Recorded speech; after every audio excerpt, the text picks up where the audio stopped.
আমরা স্টার্ট করি। আজকে আমাদের কততম ক্লাস? ডে 4, ঠিক আছে। তো আমরা একটা প্রজেক্ট বানাবো। তাহলে সিএমডিতে গেলাম, পাইথন -m venv, ঠিক আছে। তাহলে ভার্চুয়াল এনভায়রনমেন্ট রেডি হোক। ওকে, এখন আমরা কি করব? অ্যাক্টিভেট করব, তাই না? তাহলে ভি স্কেপস অ্যাক্টিভেট, ঠিক আছে। এরপর আমরা কি করব?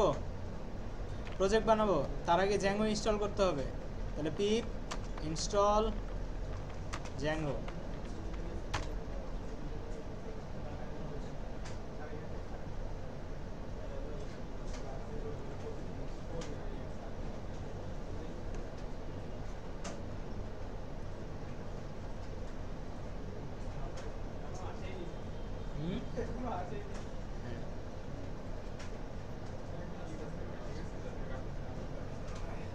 এখন আমরা কি করব? Zango admin start project.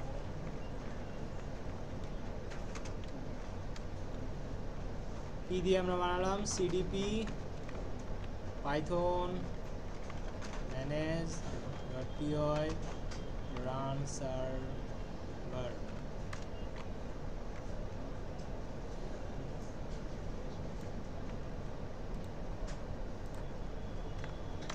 আমাদের সার্ভার রান ঠিক আছে। এখন আমাদের কাজ কি? আমরা কন্ট্রোল সি দিব। এরপরে আমরা বানাবো কি? সুপারইউজার বানানোর আগে আমাদের কি লাগবে? টেবিল লাগবে। তো টেবিলটা আসলে আসছে কিনা সেটা একটু চেক করে নেই। তো আমরা টেবিলটা চেক করব কিভাবে? এই যে পি প্রজেক্টের ভিতরে কি থাকবে? ডাটাবেস। কোথায় থাকে? এই যে ডিবি SQLite 3। দেখেন তো কয় এমবি?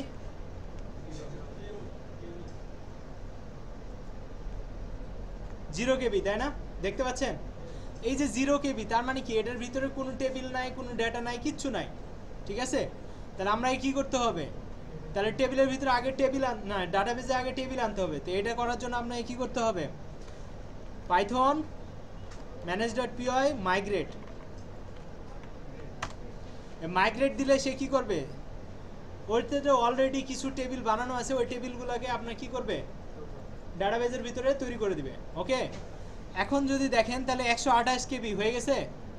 এখন এটার ভিতরে আমি যদি এটাকে ওপেন করতে চাই, ওপেন করলে সে বলবে কিছু নাই। দেখেন, সে আমাকে ওপেন করতে দিচ্ছে না। তো এটাকে যদি ওপেন করতে চান তাহলে আপনারা কি করবেন? অনলাইনে যাবেন, যাওয়ার পরে কি করবেন? SQLite ভিউয়ার, এই যে ব্রাউজার, ঠিক আছে। এটাতে গেলে এই যে 3 নাম্বার যে স্ট্যান্ডার্ড ইনস্টলার, এটা ক্লিক করবেন। তো দেখেন এখানে আমার ডাউনলোড হচ্ছে। এখন জানি না কতক্ষণ লাগবে, ঠিক আছে। তো এটা অলরেডি আমার এখানে থাকার কথা। তো এটাকে ইনস্টল করবেন। ইনস্টল করার পরে কি করবেন? আমি দেখি আমার এখানে আছে কিনা SQLite ভিউয়ার।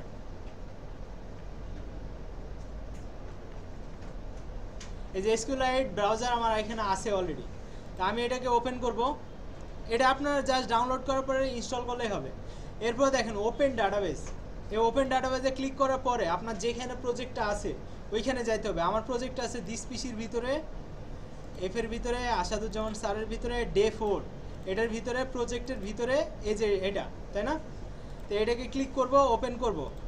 তাহলে দেখবেন আমার যে টেবিলগুলো সেগুলো চলে আসছে। বুঝতে পারছি?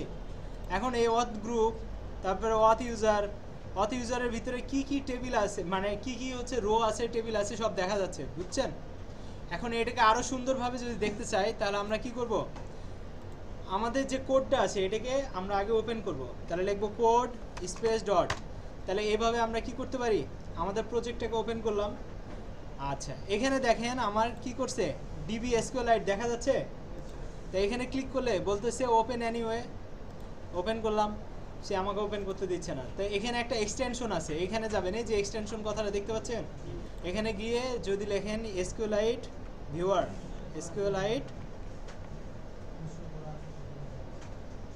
একটু সময় লাগতেছে। এই যে SQLite ভিউয়ার, এটাতে ক্লিক করবেন, দিয়ে এটাকে ইনস্টল করবেন। এখানে আনইনস্টল করা,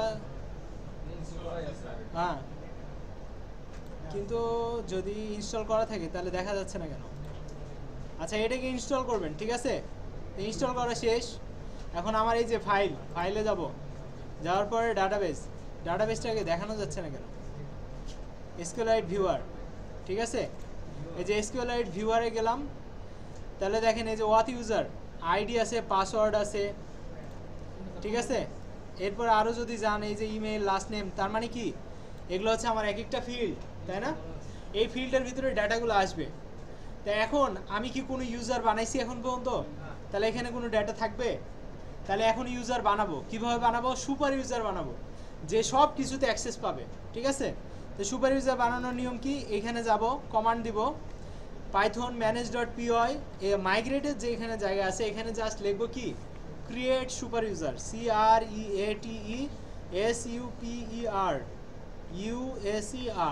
ক্রিয়েট সুপার ইউজার একসাথে লিখবেন, ঠিক আছে। এন্টার দিবেন, এন্টার দিলে বলবে আপনার একটা ইউজার নেম দেন। তা আমি আমার ইউজার নেম আসাদ দিলাম, আপনি আপনারটা দিবেন। এরপরে ইমেল চাচ্ছে, আমি চাইলে দিতে পারি, না চাইলে এটাকে স্কিপ করতে পারি, এন্টার দিলে স্কিপ হয়ে যাবে। কারণ পাসওয়ার্ড, আমি পাসওয়ার্ড দিলেও বোঝা যাচ্ছে না যে পাসওয়ার্ড দেওয়া যায়। তা আমি দেখেন আসাদ লিখতেছি, আপনারা দেখতে পাইছেন যে দিছি, তার মানে এখানে কনফিউশন থাকার দরকার নাই যে গেছে কিনা। আপনারা জাস্ট পাসওয়ার্ড দিবেন, এন্টার দিবেন, আবার ওই পাসওয়ার্ডটাই দিবেন, ঠিক আছে। যদি মিল থাকে তাহলে আপনাকে এরকম একটা মেসেজ দিবে, বলবে কি জানেন? বলবে যে বাইপাস করবেন, এই যে বাইপাস পাসওয়ার্ড ভ্যালিডেশন। আপনারা দেখছেন না স্ট্রং একটা পাসওয়ার্ড দিতে গেলে একটা নাম্বার দাও, একটা এই ক্যারেক্টার দাও, ওই ক্যারেক্টার দাও, বলে না? তো এখানেও সেম জিনিসটা আছে। ওইটাকে আমি বাইপাস করতে চাই, ওইটাকে বাইপাস করতে হলে এখানে ওয়াই দিতে হবে। তাহলে আপনি যে নাম মানে পাসওয়ার্ডটা দিচ্ছেন ওই পাসওয়ার্ডটাকে অ্যাকসেপ্ট করে ইউজারটাকে বানাই দিবে। আর যদি এন দেন তাহলে কি করবে? সে এটাকে বাদ দিয়ে দিবে, ইউজার বানাইতে দিবে না, ঠিক আছে। তাহলে আমি বাইপাস করব, ওয়াই দিব, এন্টার দিব, আমার পাসওয়ার্ড সেট, ঠিক আছে। তাহলে সুপার ইউজার আসাদ নামে একটা সুপার ইউজার হয়েছে। এখন এখানে কি এখনো দেখা যাচ্ছে? তো এই যে এখানে একটা রিলোডের অপশন আছে, রিলোড দিলে এখানে দেখবেন চলে আসছে, আসছে। তো দেখেন তো এখানে ইউজার নেম আসাদ আসছে কিনা? পাসওয়ার্ডের জায়গায় পাসওয়ার্ড আসবে না? এই যে ডেট পর্যন্ত দিয়েছে যে কখন আমি এখানে জয়েন করছি, ঠিক আছে।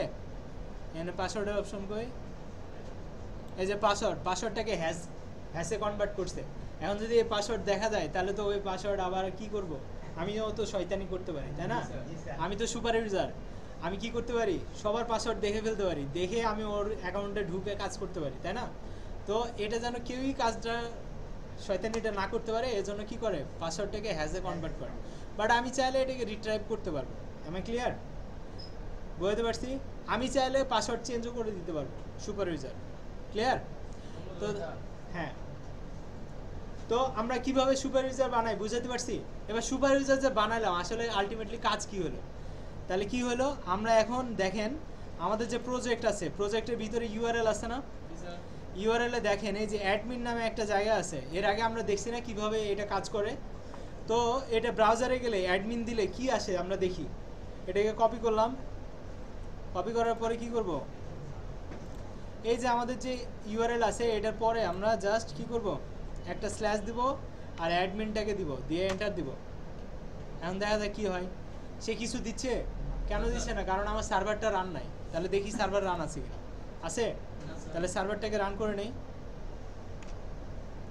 তাহলে সার্ভার রান করে নেই, সার্ভার রান হয়ে গেল। এখন যদি রিলোড দেয় তাহলে আমাকে একটা ড্যাশবোর্ডে নিয়ে যাচ্ছে। এখানে এসে বলতেছে ইউজার নেম দেন, পাসওয়ার্ড দেন। ওই যে আমরা সুপার ইউজার বানালাম ওর যে ইউজার নেম আর পাসওয়ার্ড সেটা এখানে দিয়ে দেবো। তো আমার ইউজার নেম পাসওয়ার্ড সেম দিয়েছিলাম, লগ ইন দিলাম। দেখেন কি সুন্দর একটা আমাকে ড্যাশবোর্ড দিয়ে দিছে। এটাকে বলা হয় অ্যাডমিন প্যানেল। ক্লিয়ার? এই অ্যাডমিন প্যানেল আপনি যদি ম্যানুয়ালি বানাইতে যান আপনাকে 1 মাস সময় লাগবে বা 10 দিন সময় লাগবে। ওই সময়টা আপনাকে কমাই দিল। তাহলে ফ্রেমওয়ার্ক ইউজ করলে কি পরিমাণ সুবিধা বুঝাইতে পারছি? আপনি ওখানে ফ্রন্ট এন্ডে যা যা কাজ করবেন সব ব্যাক এন্ডে এসে জমা হবে। বুঝতে পারছি? এটা আলাদাভাবে আপনাকে তৈরি করতে হবে না, এই ফ্রেমওয়ার্ক আপনাকে বানাই দিচ্ছে। তাহলে কি আপনার ডেভেলপমেন্ট সাইকেল কমে গেল না? সময় অল্প সময়ে বেশি প্রোডাক্ট দিতে পারবো না আমরা। বুঝতে পারছি? তো তাহলে আমরা সুপার ইউজার কীভাবে বানাই, সুপার ইউজারটাকে কীভাবে আমরা দেখি, এসকিউএলআইট ভিউয়ার এবং এসকিউএলআইট ব্রাউজারের মাধ্যমে কীভাবে দেখা যায়। এখন যদি আমি এটিকে রিলোড দেই, রিলোড দেওয়ার অপশন কই? ব্রাউজার ডাটা কই?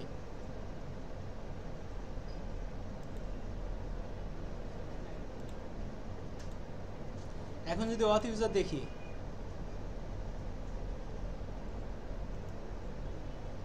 ব্রাউজ টেবিল, তো টেবিল দেখাইতেছে, দেখছেন? সে আমাকে এই যে আসার দেখালো, আইডি দেখাচ্ছে, অ্যাক্টিভ দেখাচ্ছে, এগুলো কিন্তু হচ্ছে বুলিয়ান ভ্যালু, 0 আর 1, ঠিক আছে? তো এখানে 1 মানে কি অ্যাক্টিভ আছে, 1 মানে কি ইজ স্টাফ, মানে আমি একজন স্টাফ, আবার ইজ সুপার ইউজারও 1 আছে, তার মানে কি আমি সুপার ইউজার। ক্লিয়ার?